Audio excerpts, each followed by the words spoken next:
వర్ష గారు, అంటే మీ పేరు భూమి కదా, అవును. సో ఆ భూమి మా పేరు మీద రిజిస్టర్ చేసుకోవచ్చా?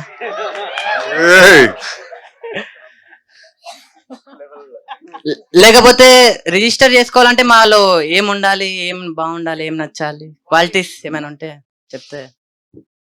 మీమ్స్ ఎక్కువ ఫాలో చేయాలి. అది ఆబ్వియస్లీ అవుతుంది కదా. ఒక 5 మీమ్ పేరు చెప్పండి ఇన్ 2 minutes, ఇన్ 1 minute.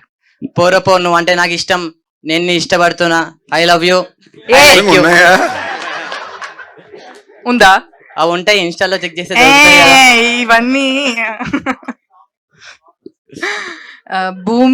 భూమిని మీ పేరులో రిజిస్టర్ చేయాలి. అవును. భైరవకొండలోకి వెళ్ళాల్సి ఉండొచ్చేమో. భూమిని మీ పేరు ఇట్స్ ఆల్రెడీ రిజిస్టర్డ్. అయిపోయింది అప్పుడే. జస్ట్ మిస్, మంచి ఛాన్స్ మిస్ చేసుకున్నా.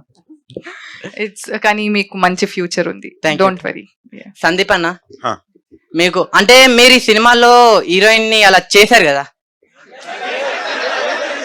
అంటే అరే ఎందుకు అలా, ఏం చేశాడు, ఎలా చేశాడు అని ఎండింగ్ వరకు ఉన్నా నేను.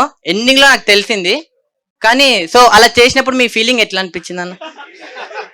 ఈ క్వశ్చన్ కి అయితే నేను సమాధానం చెప్పను బ్రదర్. తప్పు కూడా, అంటే మనం జోక్ గా చెప్పినా కూడా మాది బై మిస్టేక్. కొన్ని డబుల్ మీనింగ్ స్టేజ్ మీద బాగుండవు. దీనికి ఆన్సర్ అవుతుంది. వేరే ప్రశ్న అడుగు చెప్తా. ఓకే, అంటే మీకు పర్లేదు, పాపం దాన్ని మళ్ళీ ఏడిపిస్తారు దానికి. బట్ కొన్ని బాగుండవు స్టేజ్ మీద. గుడ్. అంటే మీరు ఇద్దరు హీరోయిన్స్ తో చేశారు కదా, మీకు ఎవరితో బాగా అనిపించింది? అవును. నీ మాతృభాష ఏంటి? నా మాతృభాష తెలుగు కదా. తెలుగులోని నటించడం అని ఒక పదం ఉంటుంది తెలుసా? సారీ అన్న, అది పొరపాట్లో, అలవాట్లో పొరపాటు. ఇన్ని అదే నువ్వు చేసి అలవాటు పడుతున్నావు. తప్పు.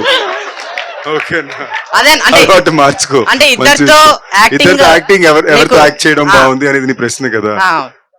ఇద్దరు కంప్లీట్లీ డిఫరెంట్ యాక్టర్స్, కంప్లీట్లీ వేరే డిఫరెంట్ కైండ్ ఆఫ్ యాక్టర్స్. అంటే ఇద్దరితో బాగా అంటే ఎంజాయ్ చేసి. కాదు తమ్ముడు నీ పేరు ఏం చెప్పు? మహేష్, మామ మహేష్. మహేష్ జెన్యూన్ గా చెప్తున్నాను. ఇలాంటి అలవాటు స్టార్ట్ చేసుకోక పక్కన వాళ్ళు చెప్పిన ఆయనక తప్పది. ఎందుకంటే because there are women on stage. Okay, sorry కాదు, నేను వద్దన్నాక నువ్వు కంటిన్యూ చేస్తున్నావు, అది తప్పు. It's not right. ఓకేనా? It's very wrong. సరే అన్న, మిమ్మల్ని ఫాలో అవుతాం. మీ పని ఫాలో అవ్వకపోనీ ఇష్టం కానీ, బట్ నిజంగా ఫాలో అవుతాం. మంచి పని చెప్పారు మీరు. అంత మంచి పని పర్లేదు, బట్ ఇది మాత్రం వద్దు. ఇంకేమన్నా ఓకే. నెక్స్ట్ మైక్ ఇచ్చేయండి. Thank you. ఇందాక మీరు అప్సెట్ అయినట్టున్నారు కొంచెం. నేను మీ ఫేస్ లో చూశాను, కొంచెం అప్సెట్ అయినా. నాకు జనరల్ గా ఇరిటేట్ అవ్వడం, ఎవరి మీద ఇది అవ్వడం నచ్చదు. అన్ఫార్చునేట్ అనుకో, అది ఆ సిచ్యువేషన్ వచ్చినప్పుడు నేను ఇరిటేట్ అయిన తర్వాత నేను ఫస్ట్ నెక్స్ట్ ఏమిటో అనవసరంగా ఇది అనే అవసరం అనే సిచ్యువేషన్కి వస్తాను.